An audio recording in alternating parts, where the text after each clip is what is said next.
Bonjour à tout le monde, c'est l'anglais. Salut à tous, j'espère que vous allez bien. On se retrouve aujourd'hui à Lille. Comme vous pouvez le voir au magnifique temps qu'il fait, il est en train de pleuvoir des cordes et je suis dans ma voiture, dans la voiture de ma copine précisément, puisque je suis un assisté de la life. Je reviens actuellement d'Aquitaine où j'ai découvert ce magnifique endroit qui est Arcachon, comme vous le verrez sur les plans, et j'ai adoré, c'était magnifique. Je voulais vous parler d'un truc que j'ai découvert il y a pas longtemps et qui a été un véritable soulagement. Donc j'ai entendu parler dans le podcast de McFly et Carlito, la table ovale sur la gestion des émotions, avec un certain Jill C et une certaine Paola, psychologue que McFly et Carlito invitent souvent dans leur podcast. Oui, je fais un regard caméra, je suis navré, je filme sur mon téléphone. J'ai découvert l'hyper-rationalité et en fait je me suis rendu compte que c'était quelque chose dont j'étais potentiellement victime. C'est un trouble obsessionnel compulsif, c'est un TOC. Je suis sujet au TOC avant de dire que je m'invente des excuses. Enfin voilà, il y a toujours des mauvaises langues en commentaire. J'ai des dislikes sur mes vidéos, je ne comprends pas. Il y a 700 personnes qui voient mes vidéos et il y a quand même un mec qui vient disliker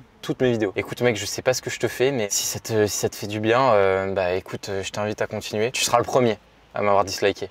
Bravo à toi. Enfin non, il y en a eu plein d'autres, mais les vidéos elles sont plus disponibles, mais c'est pas grave. Ce que je voulais vous dire, c'est que l'hyperrationalité, qu'est-ce que c'est? C'est le fait d'avoir un doute qui est paralysant. Vous avez vu que je faisais souvent référence au doute. Eh bien, c'est tout simplement parce que je doute énormément. Alors, je sais que les gens disent que le doute, oui, c'est normal. De toute façon, c'est normal de douter, c'est normal d'avoir des incertitudes. Sauf que là, moi, dans mon cas, c'est un doute qui est, comme je vous l'ai dit, paralysant, donc qui vous empêche d'avancer. C'est un doute qui n'est pas rationnel, en fait. Justement, c'est pour ça que je dis souvent que les deux extrêmes se ressemblent. L'hyper-rationalité mène à un doute qui est irrationnel, si vous voulez. Ça veut dire qu'il y a une petite voix dans votre tête, un petit personnage diabolique dans votre tête qui va toujours trouver la moindre excuse et qui va vous faire sombrer en fait. C'est vraiment ça. C'est pas en mode ça m'a l'air chaud quand même d'y arriver, machin, etc. C'est beaucoup plus obsessionnel que ça en fait. Vous allez faire une obsession sur les moindres petits obstacles qu'il y a sur votre chemin et ça va vous faire sombrer et vous dire que vous allez jamais y arriver. Et moi, c'est exactement ce que j'ai vécu au cours de mon aventure entrepreneuriale là cette année et qui m'a un petit peu poussé à abandonner. Et malheureusement, les personnes qui souffrent d'hyper-rationalité, pardon. Bon, après, il y a des gens qui ont des cancers.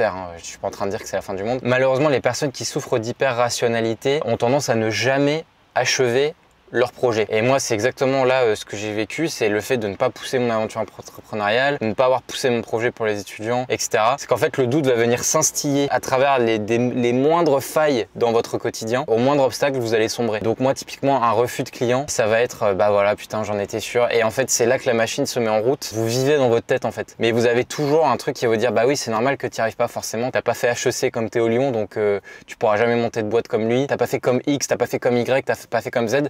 Le cerveau, il va toujours être à la recherche de logique, mais une logique qui devient maladive en fait. Une logique qui va finir par vous bloquer et ça va annihiler toute forme d'intuition. En fait, vous n'allez plus pouvoir croire vos instincts, votre instinct. Ça, c'est très compliqué parce que du coup, quand on est quelqu'un qui a de l'ambition et de l'envie de faire des choses créatives et qui sont pas forcément dans la norme, l'hyper-rationnel, il se complaît dans les études puisque les études, c'est la sécurité et on peut se reposer sur les profs qui nous guident et qui disent non, mais t'inquiète, tu fais bien, t'as des bonnes notes, c'est très bien. Donc là, la logique, forcément, elle est ravie et elle se gave et elle dit ah bah c'est bon, j'ai des bonnes notes et tout, très bien. Sauf que la vie ne donne pas de notes en fait. Et donc quand on lance un projet de business et qu'on est tout seul derrière son écran, il y a personne qui va nous dire que c'est bien ce qu'on fait. Et moi du coup je me rattachais à des exemples. Donc Alex Hormozy, Yomi, Théo Lyon, Elon Musk, tout ça. Et je me dis mais en fait je suis pas comme eux. Et si je suis pas comme eux, et ben en fait il y a aucune raison que j'y arrive. Et je vous dis vraiment, et c'est pas pour trouver des excuses, hein. De toute façon vous allez le voir dans mon évolution, j'en suis sûr que je suis pas un mec qui abandonne. Maintenant que j'ai découvert ça, je veux pas lâcher. Je sais que c'est un dysfonctionnement chez moi et c'est pas un truc qui fait que je suis une brêle, un faible. C'est juste que j'ai un dysfonctionnement que je vais apprendre à apprivoiser. Moi je me disais je suis pas comme eux, donc c'est normal que j'y arrive pas. Et donc ça fait qu'on abandonne tout projet et ça fait qu'on se retrouve dans des schémas de si je bosse pas autant d'heures que lui, et